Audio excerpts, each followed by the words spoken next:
When I look at these people hurrying along down the street and talking on their cell phones and getting where they're going, it reminds me of a time in my life where all I thought about was me. What I had going on, who I needed to talk to, who needed to talk to me. And all I was worried about was getting it all done. And God reminded me of a story in Mark chapter 2 and truly convicted me of this. Of the 4 friends who brought their paralyzed friend to Jesus. And as the story goes in Mark chapter 2, Jesus was coming into Capernaum and he came to this house, and it was like this rock star moment.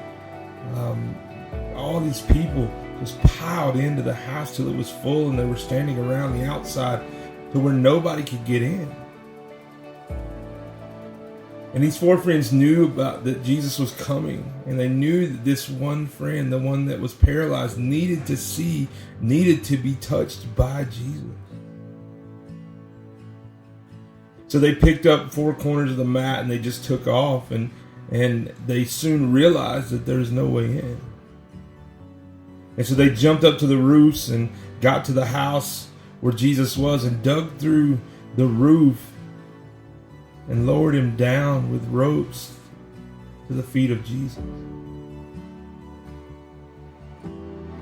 And I love what Jesus said, and it's exactly where we're going tomorrow night. But Jesus looked at this man,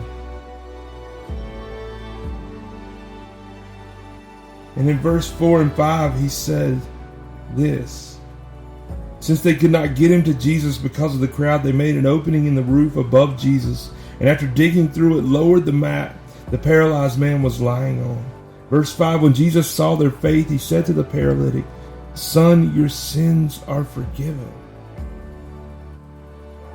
Because of these 4 friends that didn't care about themselves, and who knows, they may have had ailments they needed dealt with. They may have had problems they needed Jesus to heal them of, but they didn't care about that. They truly only cared about this one guy who they loved and who they knew needed to be healed by Jesus. And it goes on, and the Pharisees and the leaders, they start talking and they say, who is this man? Only God can forgive sins.